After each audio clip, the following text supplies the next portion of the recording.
حلقے کے مختلف امیدواروں کے مشترکہ انتخابی اجلاس کے صدر باوقار ناظم جلسہ جناب افضل صاحب، شہ نصیب تشریف فرما ہردل عزیز مقبول محبوب امیدوار جناب بھائی سرفراز صاحب، جناب بھائی موسیٰ صاحب، غائبانہ طور پر جناب بھائی ماجد صاحب، جناب بھائی ڈاکٹر قاسم صاحب،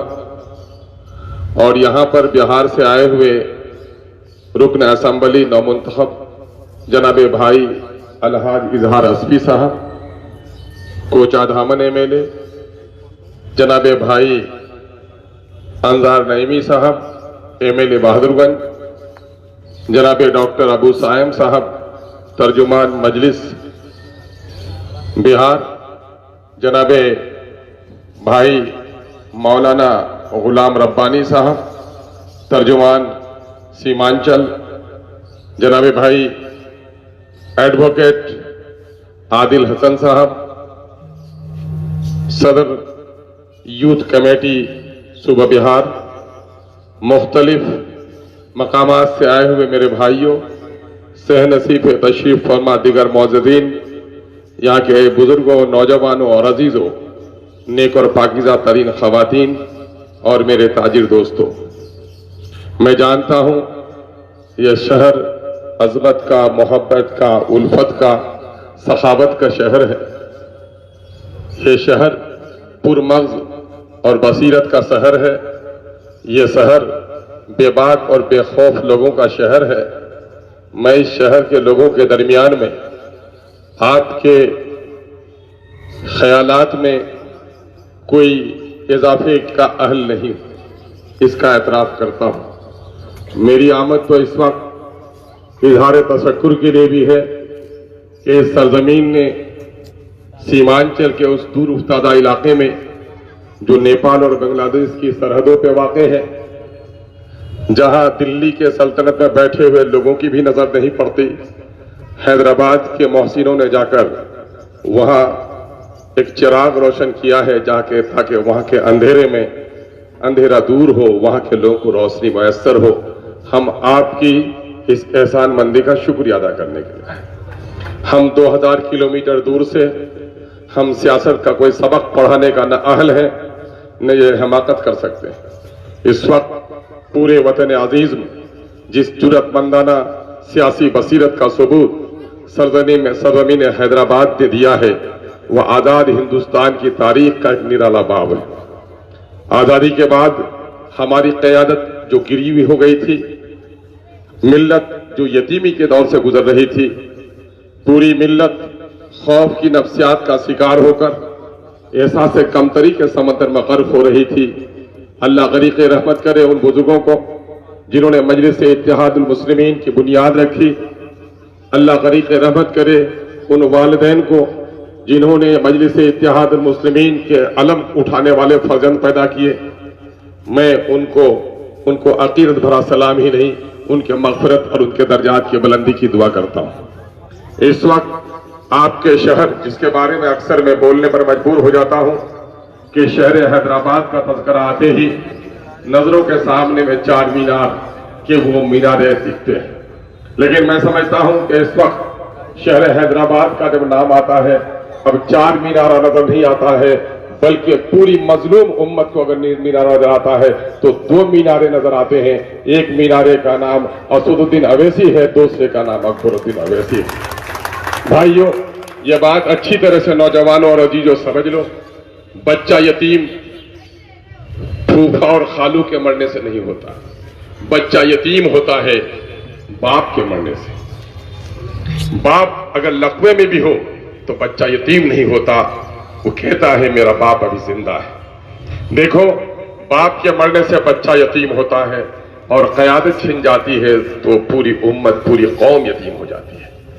اس وقت پورے ملک اور پورے وطن عزیز میں اگر ملت کو قیادت بخشنے کا کام کسی نے کیا ہے تو سرزمین دلی نے نہیں بلکہ حیدرآباد نے کیا ہے۔ ہمارے عزیز عادل حسن ایڈوکیٹ اکثر یہ کہتے ہیں ملک کا دارالسلطنت تو دلی ہے لیکن مظلوموں کا دارالسلطنت کا نام حیدرآباد ہے، اس لیے کہ جب بھی کہیں کسی کی عزت ٹوٹے، کسی کی آبرو چھینے، کسی نوجوان کا بے ایمانہ قتل ہو یا کسی کی دکان لوٹے، وہ مظلوم اگر دیکھتا ہے تو دلی کی طرف نہیں دیکھتا، وہ مظلوم اگر دیکھتا ہے تو حیدرآباد کی طرف دیکھتا ہے کہ میری حمایت میں انصاف کی آواز کہاں سے اٹھتی ہے۔ میرے بھائیوں، وہ مقام آپ کو ملا ہے، اس مقام کی قدر و منزلت کا سبق میں آپ کو نہیں پڑھا سکتا، لیکن کچھ اندیشے ہیں جس سے میں باخبر کرنا ضروری سمجھتا ہوں۔ چور چراغ کا دشمن ہوتا ہے، ایک بستی میں چراغ جلے تو دوسری بستی کا رخ کر لیتا ہے، لیکن جب چراغ بستی بستی جلنے لگے تو پھر چور بستیوں کا نہیں بلکہ چراغ جلانے والوں کا دشمن ہو جاتا ہے۔ ایک زمانہ تھا کہ صرف حیدرآباد میں چراغ روشن تھا تو ان کو پریشانی نہیں تھی، لیکن یہ چراغ تو اب مہاراشٹر میں بھی روشن ہو گیا، اس چراغ کی روشنی یوپی بھی پہنچنے لگی، بنگال کے اندھیرے کو بھی انتظار ہے، اور بہار میں تو اس علاقے میں جہاں گھٹا ٹوپ اندھیرا تھا، جہاں تاریکی کا ڈیرا تھا، وہاں یہ چراغ ایسا روشن ہوا ہے، ایسا روشن ہوا ہے کہ سیمانچل نے پورے بہار کو روشنی بخش دی ہے۔ ان لوگوں کو بڑی پریشانی ہو گئی ہے کہ قیادت کی اونچی کرسی پہ تو نہیں بیٹھا ہے، دلی کی سلطنت پر تو نہیں بیٹھا ہے، لیکن مظلوموں کے، اقلیتوں اور دلتوں کے دل پہ اس شخص نے اپنا مقام حاصل کر لیا ہے۔ یہی وجہ ہے کہ دلی سے کرسی کے سوداگر اور گجرات سے نفرت کے سوداگروں نے آپ کی بستی میں ناپاک قدم بڑھانے کی ایک ناپاک کوشش کی ہے۔ آپ کو ہوشیار اور خبردار ہونے کی ضرورت ہے۔ میں اس وقت جو یہاں آیا ہوں 2200 کلومیٹر کی دوری سے صرف یہ فریاد کرنے کے لیے آیا ہوں کہ آپ نے جو پودا یہاں روپا تھا، جس پودے کی آپ نے آبیاری کری اور پھر وہ درخت بنا، ایک شجر سایہ دار ایسا بنا کہ ظلم کی تپش سے جب بھی لوگوں نے پناہ چاہی تو اس کے سائے میں جگہ پائی، اور آج اس درخت کی ٹہنیاں اتنی پھیل رہی ہیں کہ پورے ملک کے مظلوم اس کے سائے میں آنے کے لیے بےتاب اور بے قرار ہے۔ حیدرآباد کے مکینوں، یہ بڑی ذمہ داری ہے آپ کی۔ درخت کی ٹہنیاں دور تک پھیلتی ہیں اور ٹہنیوں کے بالمقابل تناؤ کا تن کا گھیرا کم ہوتا ہے، لیکن اس کی جڑیں نیچے پھیلی ہوئی رہتی ہیں، اور درخت جس زمین پہ کھڑا رہتا ہے وہ زمین اگر مضبوط ہو، اس کے جڑوں کی اگر آبیاری کی جائے تو وہ درخت آندھیوں کا مقابلہ کرنے میں کامیاب رہتا ہے۔ اس وقت ایک تیز آندھی جو نفرت کی، ظلم کی، عداوت کی پھیلائی جا رہی ہے، یہ آپ کے لیے آزمائش اور امتحان کا وقت ہے۔ اپنے عیدگاہوں کو رونق بخشنا چاہتے ہیں، اپنے مسجدوں کو آباد رکھنا چاہتے ہیں، اپنے نسلوں کے سینوں میں دین کی امانت کو محفوظ رکھنا چاہتے ہیں، اپنی زبان اور لسان کو، اپنی تہذیب اور ثقافت کی پہچان باقی رکھنا چاہتے ہیں، تو اس وقت عیدگاہوں کو جس طرح آباد کرتے ہیں، سیاسی جلسوں کو بھی آباد کرنا پڑے گا، یہاں اپنی موجودگی دکھانی پڑے گی۔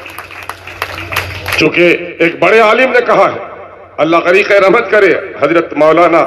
ابو الحسن علی ندوی رحمت اللہ علیہ کو، کہ تمہارا بچہ 5 وقتہ نہیں تہجد گزار ہو جائے، تمہاری بستیوں میں اگر سیاسی شعور بیدار نہ ہوا تو تمہارے 5 وقتے پر بھی پابندی لگ جائے گی۔ آج ملک کے دوسرے حصوں میں زبان چھینی جا رہی ہے، ثقافت پامال کی جا رہی ہے، نوجوانوں کو اپنی تہذیب سے دور کیا جا رہا ہے، ہمارے مقدس مقامات کی پامالی ہو رہی ہے، ہمارے بزرگوں کے سینوں پر مکانات تعمیر کرائے جا رہے ہیں۔ یہ ضرورت اس بات کی ہے، جس کو اللہ نے مال دیا ہے اس پر زکوٰۃ واجب ہے۔ اے حیدرآباد کے لوگوں، اللہ نے آپ کو قیادت کی طاقت دی ہے، مظلوموں کی قیادت کرنا آپ پر واجب ہے۔ آپ اس فریضے کو نبھا رہے ہیں اور مضبوطی سے نبھائیے۔ میں اس وقت صرف مظلوم بستی سے آپ سے گزارش کرنے کے لیے آیا ہوں کہ آپ نے ملت کے زندہ ہونے کا ثبوت دیا ہے۔ پیارے آقا صلی اللہ علیہ وسلم کا وہ فرمان، مبارک فرمان کہ پوری امت ایک جسم واحد کی طرح ہے، کسی بھی عضو کو تکلیف پہنچے تو پورا جسم متاثر ہو جاتا ہے۔ لیکن آپ دیکھیں گے بستیاں جلتی ہیں اور پڑوسی کے آنکھوں میں پانی نہیں آتا، آبرو لٹتی ہے بیٹیوں کی، بڑے بڑے ذمہ داروں کی پیشانی پہ بل نہیں آتا، تو پیارے آقا کی حدیث زندہ انسانوں کے لیے ہے، جس کا ضمیر مر گیا ہے اس کے لیے شاید نہیں ہے۔ آپ نے دیکھا ہوگا لقوے میں پڑا جو جسم ہوتا ہے، اس حصے کو اگر آپ کاٹے بھی تو زیادہ چبھن محسوس نہیں ہوتی، اگر روح نکل جائے تو پھر بازو بھی کاٹ لے تو آنکھوں میں پانی نہیں آتا۔ زندہ ملت ہوتی ہے، ملت کی پریشانی سے بے قرار ہوتی ہے۔ حیدرآباد کے لوگوں، آپ نے زندگی کا بڑا ثبوت دیا ہے، آپ کے سیمانچل کے لوگوں کے درد کو آپ نے محسوس کیا ہے۔ یہ زندگی، یہ توانائی جو آپ کی ہے، یہ اللہ کا بڑا کرم ہے کہ یہ نکتہ سیکھا میں نے بوالحسن سے کہ جاں مرتی نہیں مرگے جسم سے، چمک سورج میں کیا باقی رہے گی، بیزار ہو اگر وہ اپنی کرن سے۔ اگر کرن سے بیزار ہو تو سورج میں توانائی باقی نہیں رہ سکتی، اور جو ملت درد سے بے نیاز ہو وہ پھر ملت نہیں رہتی۔ آپ نے پورے ملک کے درد کو اپنے سینے میں سمیٹا ہے۔ آپ نے نہ صرف مسلمانوں کے بلکہ بحیثیت آدم کے، آدم زادوں کے تکلیف کو آپ نے گوارا کیا ہے۔ روہت بیمولا کی آواز جس توانائی کے ساتھ بیرسٹر جناب اسد الدین اویسی صاحب نے اٹھایا ہے، پارلیمنٹ میں کسی کے باپ کی مجال نہیں ہو سکی کہ دلت کی آواز اس انداز سے اٹھائے۔ آپ کو جو غیرت دی ہے اللہ نے، آپ کو یہ عزت بخشی ہے۔ حیدرآباد کے لوگوں، آپ بڑے سخی ہو، آپ بڑے وسیع القلب ہو، اللہ نے آپ کو سیاسی بصیرت دی ہے، اور میں فخر کے ساتھ کہتا ہوں کہ وطن عزیز کے مختلف مقامات پر جانا ہوا، لیکن اپنی تہذیب، اپنی ثقافت پوری رہنائیوں کے ساتھ کہیں اگر جلوہ گر ہے تو اس شہر کا نام حیدرآباد ہے۔ اللہ نے بڑا مقام آپ کو بخشا ہے، اور اس وقت یہ ذمہ داری بحسن خوبی انجام دے رہے ہیں۔ آپ کا ایک بھی ووٹ ضائع نہ ہو۔ جب یہ خبریں سنی جاتی ہیں کہ صاحب 60% اور 55% ووٹ گرے تو دل پارا پارا ہو جاتا ہے۔ نفرت کے سوداگروں کو دیکھو، بیرون ملک سے آ کر اپنے ووٹ کو ڈالنے کی کوشش کرتا ہے، وہ نوافل نماز نوافل نہیں ہوگی قبول اگر کوئی آدمی ووٹ کو چھوڑ کر مسجد کے کونے میں نوافل پڑھتا۔ شاید یہ کہنے میں گستاخی کروں، اگر جن لوگوں کا یقین یہ ووٹ میں حصہ لینے کا ہے، کچھ لوگ ہیں جو ووٹ میں حصہ نہیں لیتے، میں ان کے لیے نہیں کہہ سکتا، لیکن اس جمہوری ملک میں باطل اور ناانصاف لوگوں کو روکنے کے لیے یہ ووٹ نہیں ہے، یہ تلوار ہے۔ اس تلوار کا استعمال کرنا اور صالح ہاتھوں میں قیادت دینا یہ آپ کی ذمہ داری ہے،